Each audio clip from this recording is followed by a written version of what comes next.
Hello, hello, c'est Raph, bienvenue sur votre vidéo du Nasdaq. Donc on va regarder dans un premier temps ce qui s'est passé cette semaine comme d'habitude, comment nos zones ont réagi et puis on regardera ce qu'on va pouvoir faire pour la semaine prochaine. Alors je vais supprimer ça en préparant la vidéo.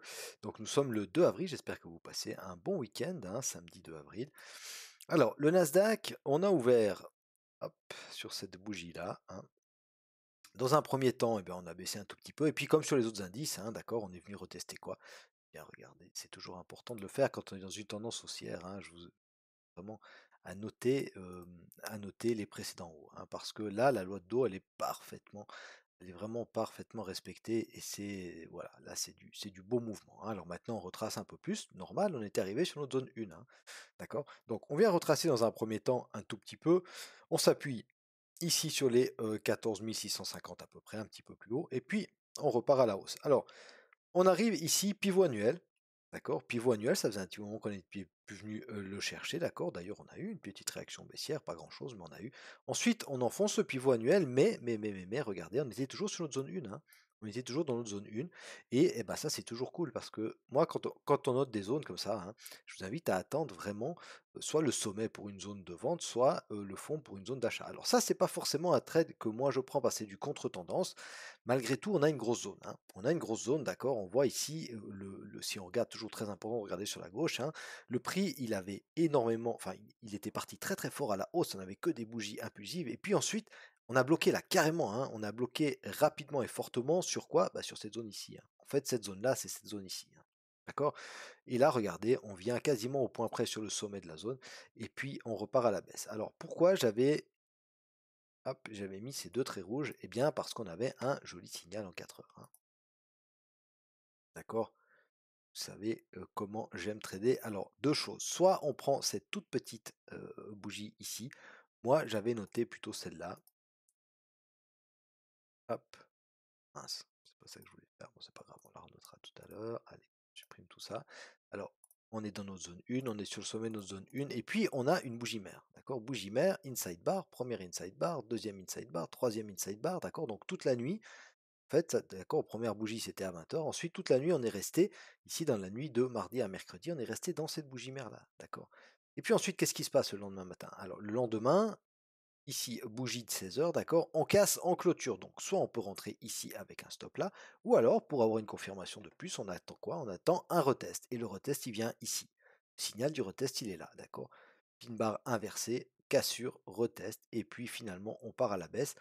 Alors, attention maintenant, hein, parce qu'on est quand même ici sur ces précédents hauts-là, hein, je vous ai dit, je viens de vous dire au début de mon analyse, d'accord?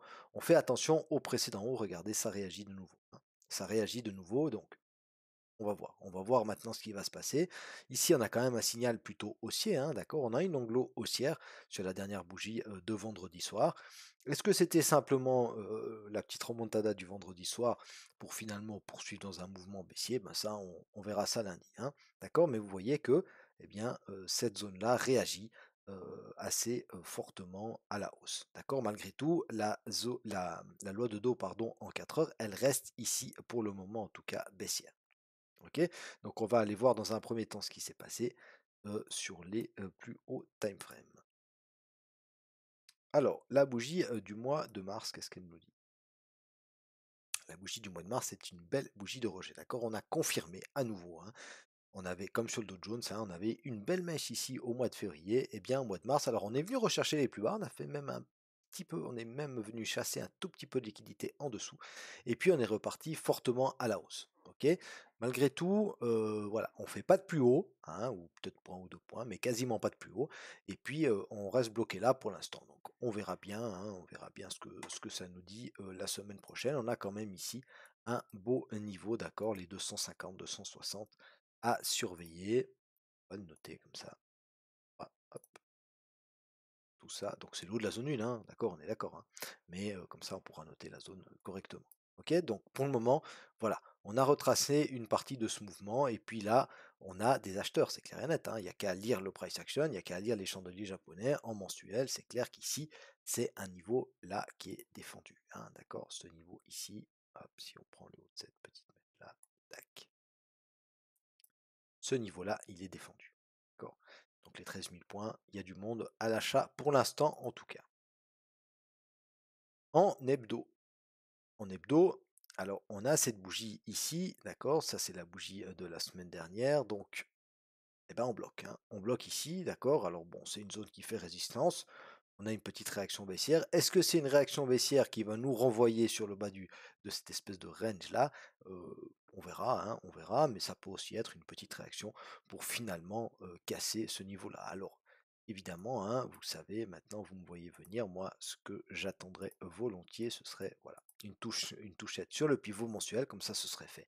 Et puis on pourrait partir, pourquoi pas faire des plus hauts. Mais bon, attention, parce que ça dépend quand même aussi de cette situation entre la Russie et l'Ukraine, hein, d'accord? Ça va peser aussi sur les marchés, même si là, voilà, hein, il y a la guerre entre la Russie et l'Ukraine, clairement, et puis, eh bien, on a eu des petites réactions baissières avant l'annonce de la guerre, ok, puis une fois que bah, la Russie avait envahi l'Ukraine, finalement, on a commencé à remonter, hein.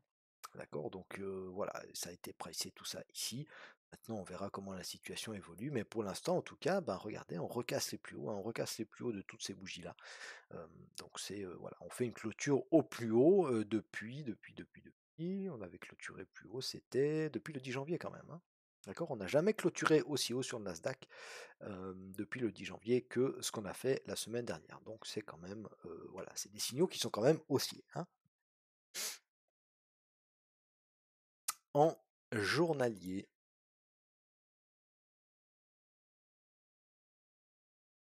OK, donc en journalier, lundi, d'accord, haussier, mardi haussier. Ensuite ici pareil, hein, on a une bougie mère, d'accord, cassure par le bas. OK, donc on pourrait très bien avoir un retest, pourquoi pas lundi ou mardi, et puis venir rechercher cette zone-là du pivot mensuel, hein. OK, mais on est quand même, voilà, on est quand même sur la moyenne 200, un petit peu plus haut, mais on a réagi sur la moyenne 200 journalière. On verra, hein, on verra ce que ça donne, tout ça la semaine prochaine. On va aller maintenant regarder en 4 heures pour mettre nos zones correctement. Alors, notre zone 1, elle est là, hein, notre zone 1, elle réagit. On va, hop, voilà. On va conserver cette zone-là. Ok, la zone 1 ici. Ok, entre le pivot annuel et puis cette résistance ici, hein, qu'on a tracée tout à l'heure en mensuel. D'accord, il y a les 15 100 et puis jusqu'aux 15 250, hein, donc une belle zone de 150 points qui réagit bien à la baisse pour l'instant, hein. C'est déjà la troisième fois, alors on pourrait la casser, hein, évidemment, mais pour le moment, en tout cas, il faudra faire attention ici. Peut-être si vous prenez un achat dans cette zone-là ou dans cette zone ici, bah, faire attention quand on arrive là, peut-être alléger ou en tout cas se mettre à BE ou mettre un stop profit. Enfin bref, ça c'est à vous de gérer. Cette zone ici, bah, on va la surveiller aussi, hein, on va la surveiller aussi parce que vous voyez que pour l'instant, elle réagit, c'est les précédents hauts, on a ces précédents là et ces précédents hauts là. Ok, donc moi, je vais en faire quand même une petite zone intermédiaire parce qu'elle me semble assez intéressante et pertinente. On va mettre ça en zone intermédiaire. Voilà, on va supprimer ces deux lignes là. Ok, d'accord, donc zone intermédiaire entre la zone 1 et la zone 2. La zone 2, on la conserve, hein, on la conserve. Ben, le pivot mensuel du mois d'avril, il a vient appuyer cette zone. Il vient appuyer cette zone, hein, qu'on avait tracée la semaine dernière. Donc voilà, hein, on surveillera cette zone ici. On a des chiffres ronds, hein, les 14 200, les 14 400.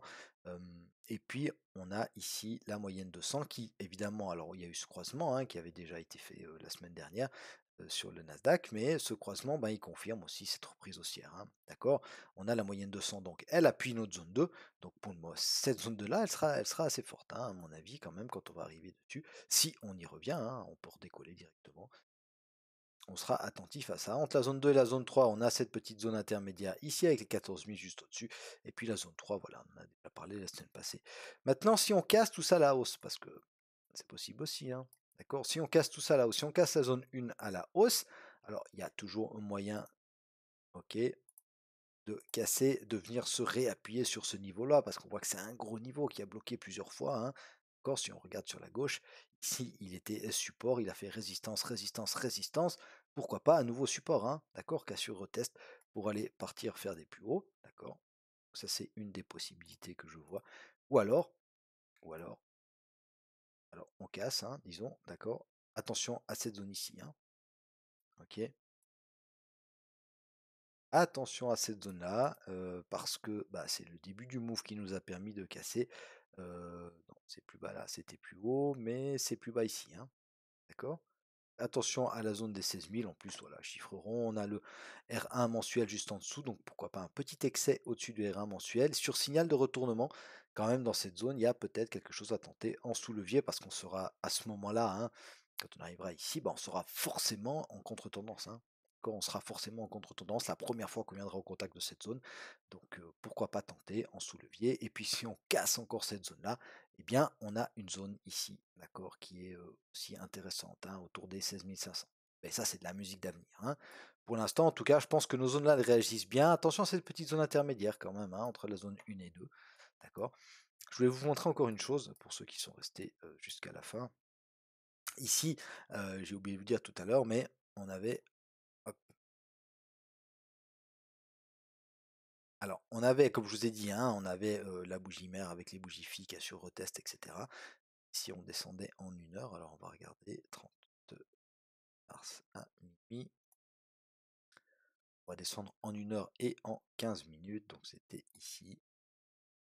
Ok, 1 heure, pareil, hein, d'accord. On a la bougie mère, d'accord. À aucun moment, regardez, à aucun moment on vient faire, mince, hop, à aucun moment on vient faire un plus haut que ce plus haut là, d'accord. La bougie mère elle est comme ça, d'accord. Elle est parfaitement respectée ici en 1 heure. Ok. Finalement on la casse, on la reteste, hein. Ça c'est une belle bougie de retest. Alors après c'est clair qu'il faut être super patient, mais voilà, c'est une belle bougie de retest quand même, hein. Et, euh, et puis ensuite ça part à la baisse. Et alors, si on va en 15 minutes,